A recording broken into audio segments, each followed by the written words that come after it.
My name is Wren Calloway, and I'm 31 years old. The morning I came home from the hospital with a bandage still taped across my abdomen, my mother sent me a text that I have saved to this day. It said, "Your sister never makes excuses." That was her response to me asking one time, after a surgery, if I could skip a single month's transfer. I didn't write back. I sat on the edge of my bed, still in the clothes I'd driven home in, and I thought about the number. 11 years. $1,800 a month. Every month, without fail, into an account my mother controlled. For Grandpa Raymond's memory care facility, she always said, the fees, the specialist visits, the private room. What none of them counted on was how quiet I'd stayed, and how long I'd been keeping my own records. What happened the morning I finally called the facility directly, no one in that family saw coming. Not my mother, not my sister, and not the bank officer who printed out 11 years of transfers and laid them flat on the table in front of me. Welcome back to channel, where quiet people finally close the account. If this story sounds familiar, leave a comment below and hit subscribe. A new story drops every week. I want to tell you about the kind of family that looks fine from the outside. Sunday dinners at a round table. A father who coached youth soccer for 12 years. A mother who volunteered at the school library and kept the living room immaculate and always had a casserole ready when a neighbor was sick. From the street, from the church pew, from the Christmas card, we looked like people who had it together. Inside the house, the math was different. There were 2 daughters, and the math was never equal. My name is Wren. I'm the older one.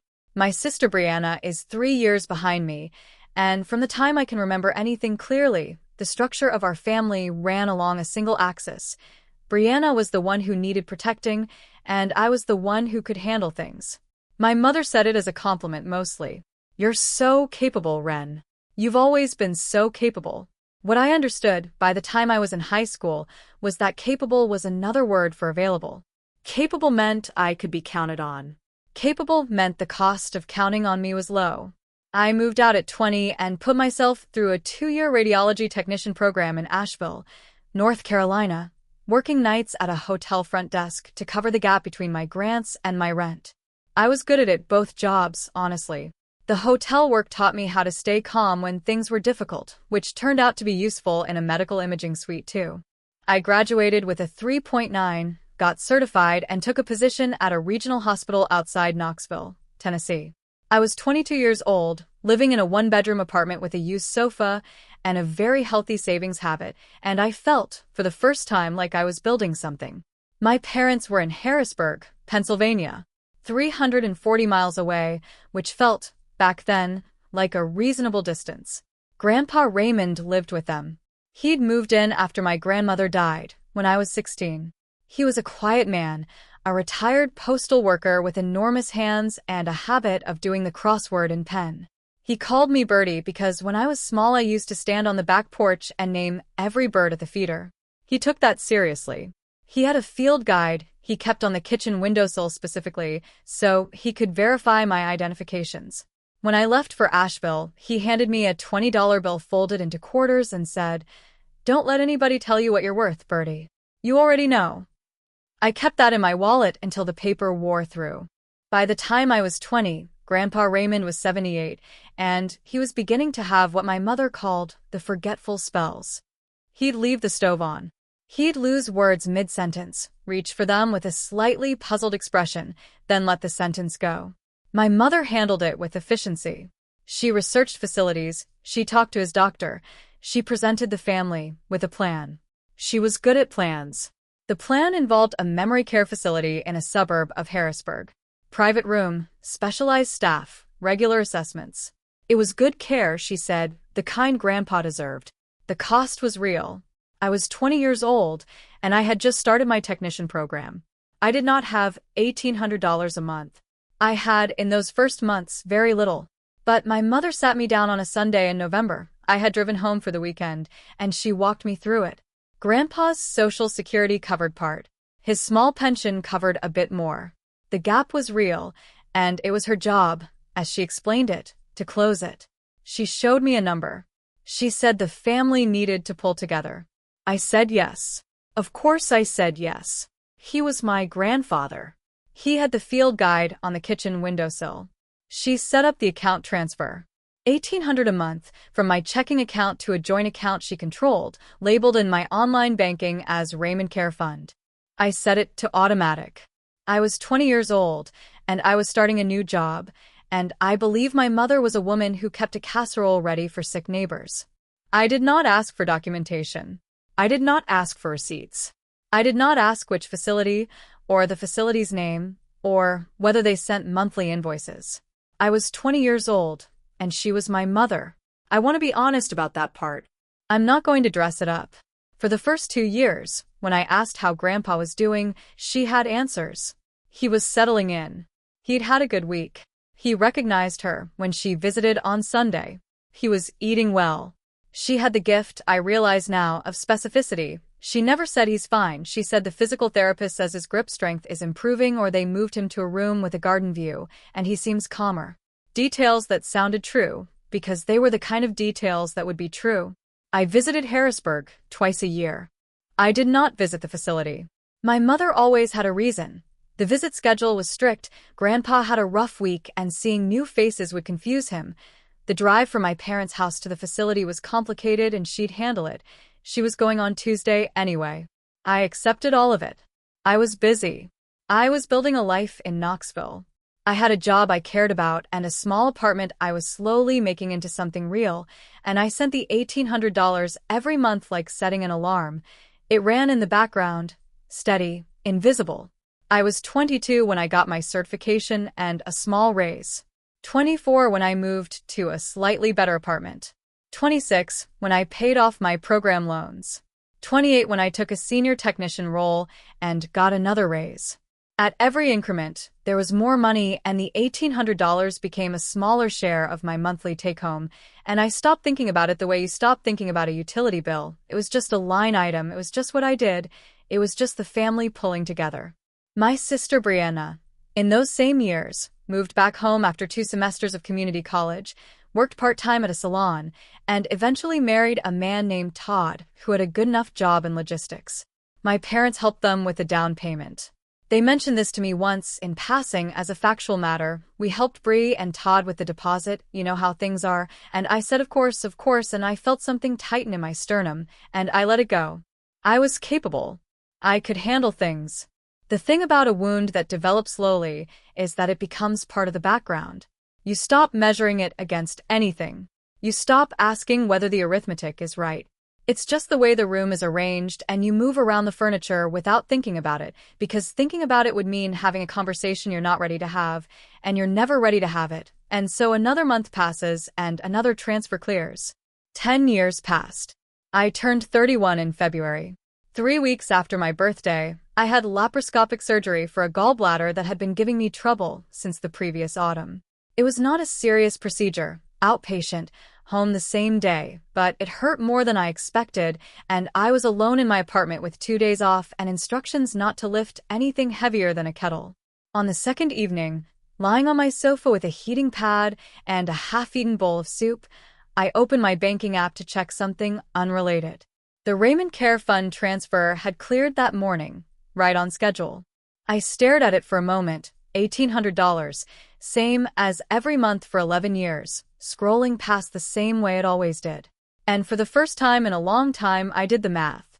11 years, 12 months a year, $1,800 a month, $237,600.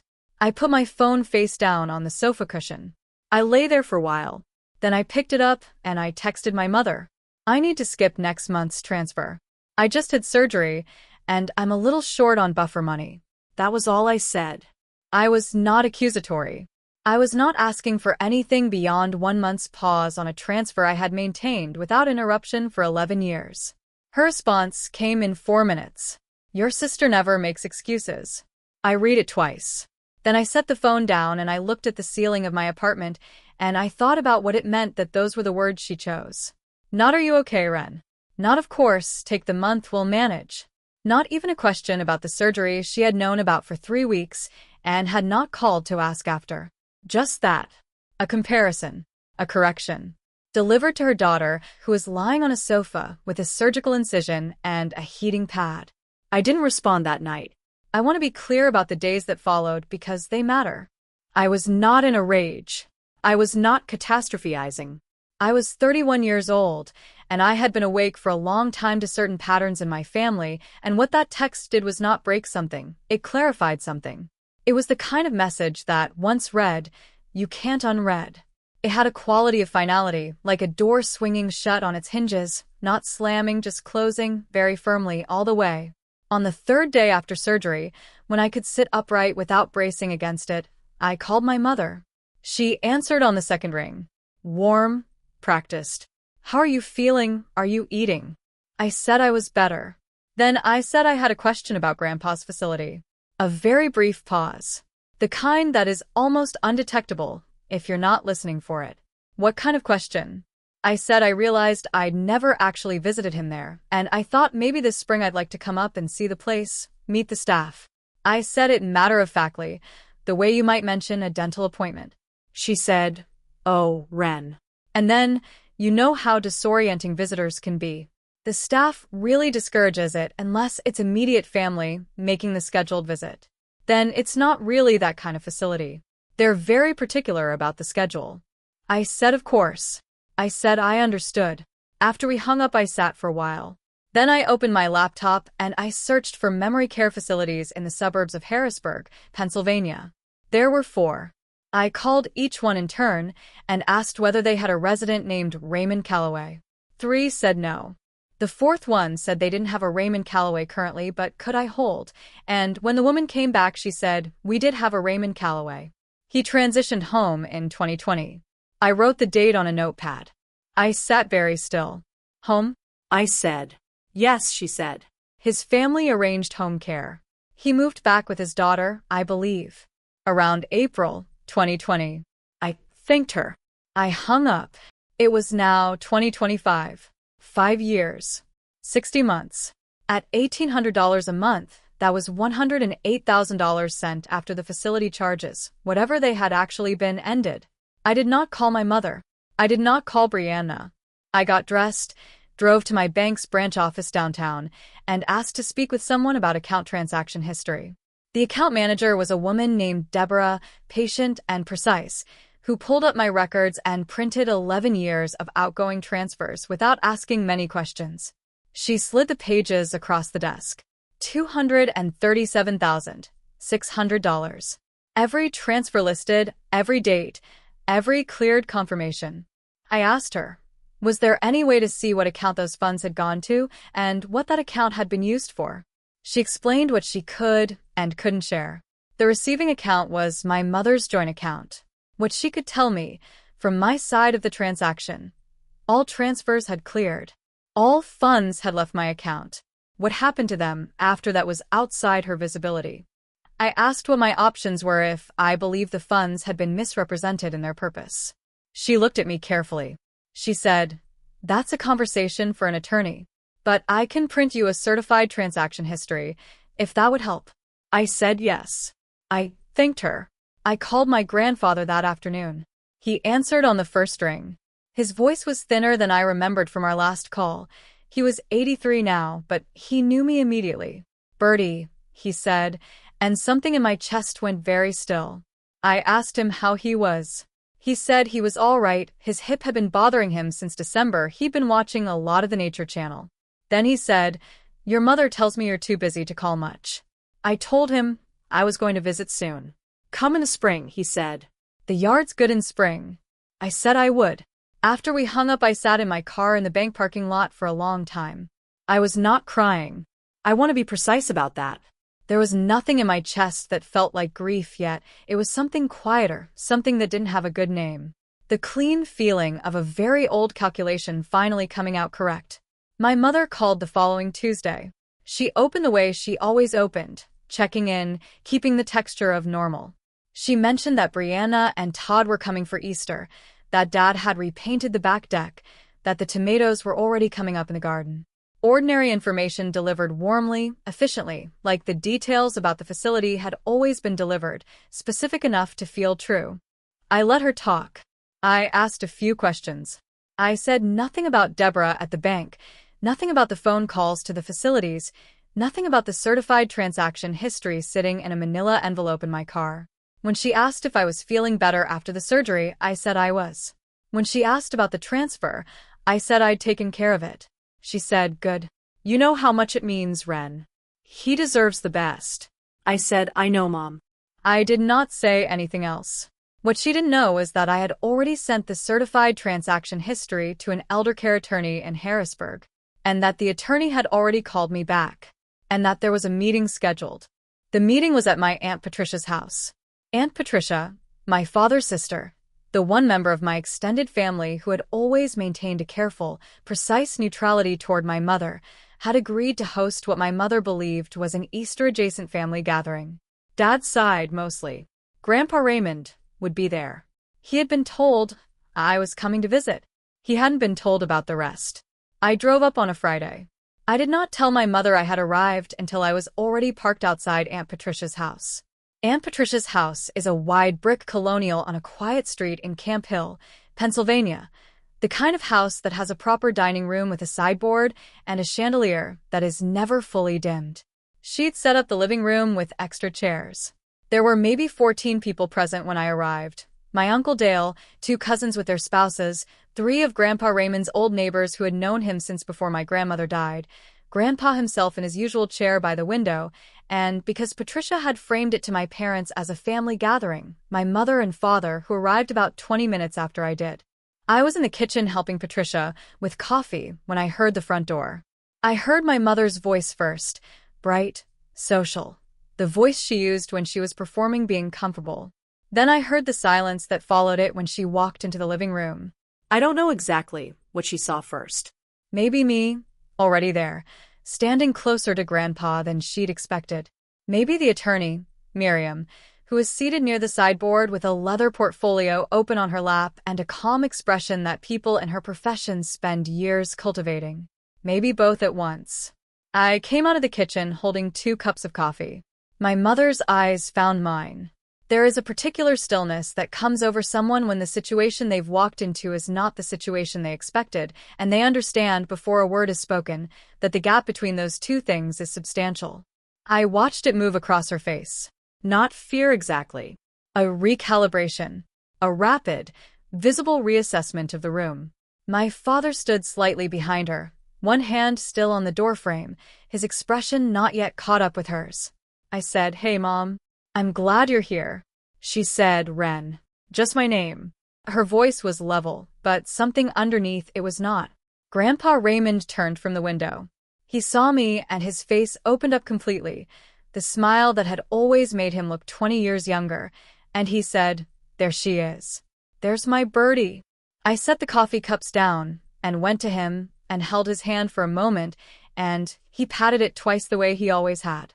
My mother had not moved from just inside the doorway.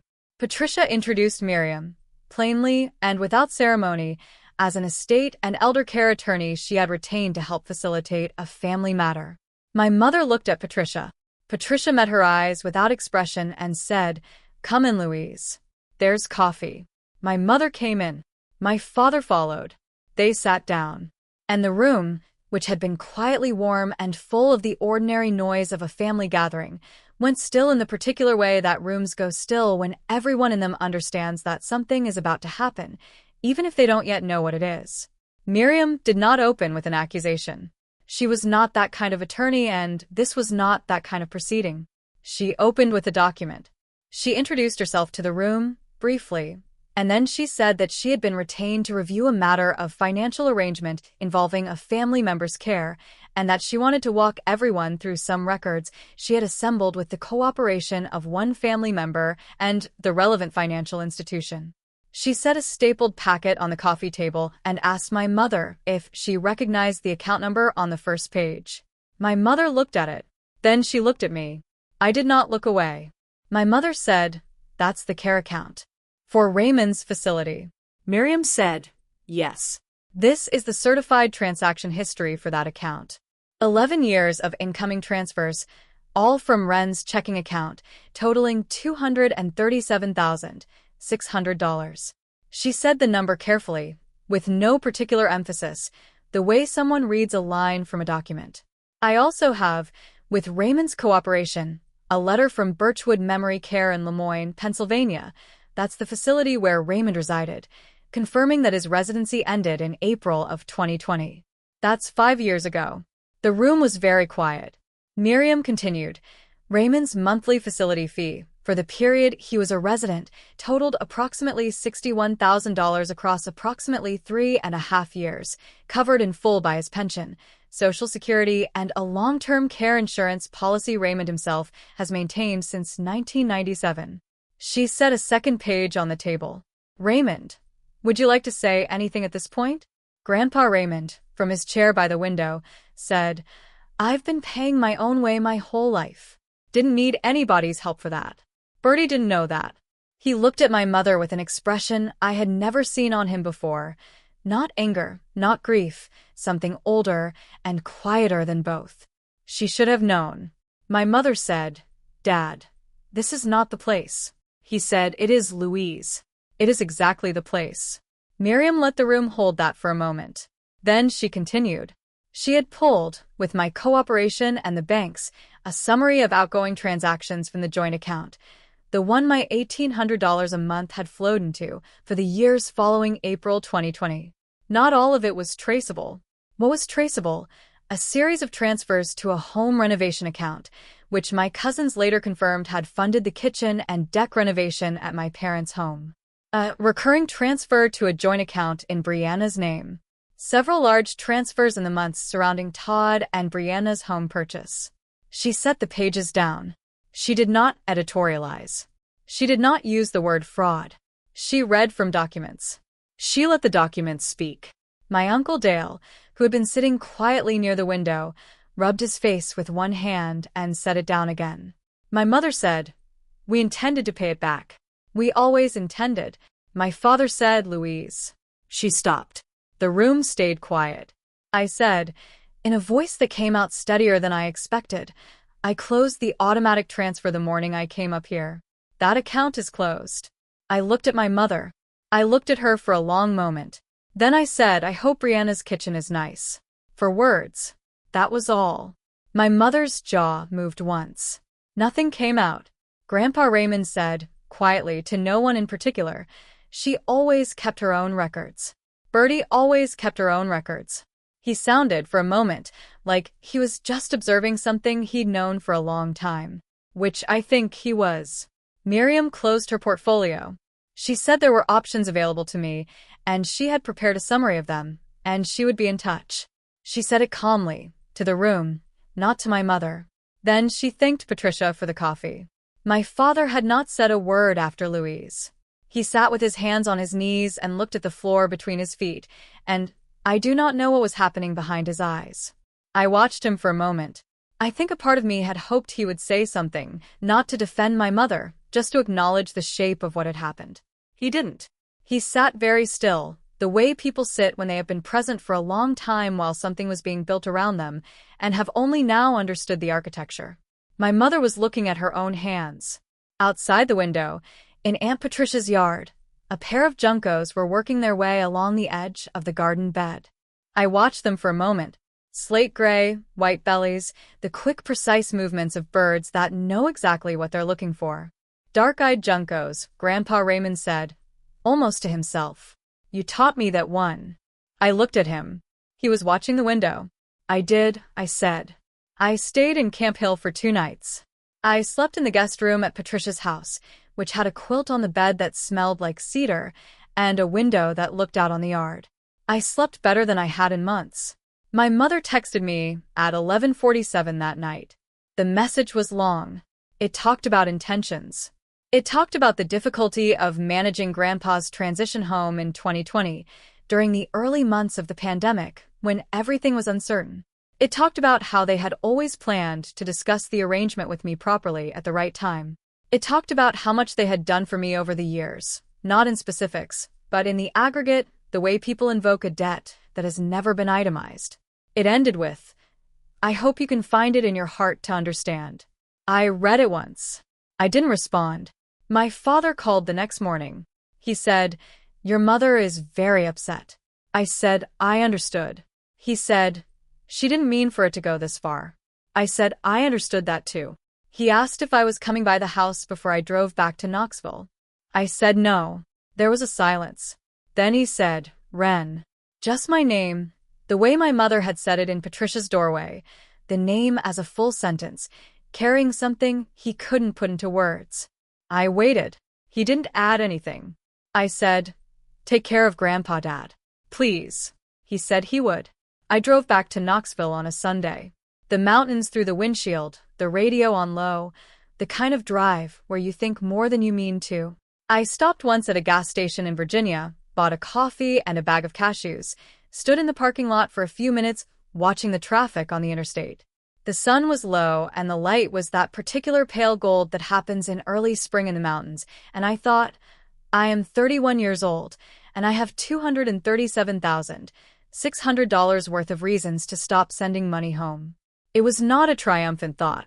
It was just a true one. In the months that followed, several things happened. Miriam outlined my options clearly. Civil recovery was possible, though slow and imperfect. I made a decision about how far I wanted to take it, and I'm not going to tell you exactly what that decision was, because some parts of this are still in process. What I will tell you is that I have not reinstated the transfer. I have not had a conversation with my mother that she would characterize as resolved. Brianna called me twice. The second time, leaving a voicemail that started with I didn't know everything and ended with please just let Mom explain, and I have not called her back yet. What I did do, I drove back to Camp Hill 6 weeks later and spent a long weekend with Grandpa Raymond. We did the crossword. He watched the Nature Channel, and I sat on the sofa next to him and named the birds when they appeared on screen, and he checked me against the field guide he still keeps on the windowsill. His memory is uneven now. There are days when the words come easily and days when they don't. But he knew me every time I walked into the room, and every evening when I said goodnight, he said goodnight, Bertie, and that was enough. He told me, on the last morning, that he had known something was wrong for a while. That he had asked my mother, more than once, about the money she said was coming in for his care, and that she had always redirected him efficiently, the way she redirected everything. He said, I should have pushed harder. He said it without bitterness, just as a statement of fact. I told him it wasn't his job to push. I told him he'd always paid his own way. He nodded. He looked out the window at the yard. Then he said, she did love you, Bertie. In her way. I want you to know that's true. I sat with that for a moment. I said, I know, Grandpa. I did not say anything else. Some things don't need a response. Some things you just let sit in the room with you, true and complicated, and not going anywhere, and you keep going anyway. The hardest lesson this story taught me is that love and honesty are not the same thing, and one cannot substitute for the other. People can love you sincerely and still take from you quietly, and the fact that both are true doesn't make either one less true. I loved my family. I still do, in a way that has nothing to do with what I'll accept from them going forward. What I know now, a transfer set to automatic is not the same as a gift. Money sent in silence is not the same as consent. And a record kept carefully, over 11 years, in a manila folder in a filing cabinet in a one-bedroom apartment in Knoxville, Tennessee, is not paranoia. It is just a woman who always knew, somewhere, that she might need it. That's my story. A transfer set to automatic, a field guide on a windowsill, and a manila folder that said everything my mother hoped I'd never open. When Miriam laid those pages on the table and my mother said we intended to pay it back, if you had been in that room, sitting with 11 years of transfer receipts in front of you and your mother across the table, would you have pursued civil recovery, or would you have closed the account and walked away? Drop your answer in the comments. Drop a comment, hit subscribe, and I'll see you in the next one.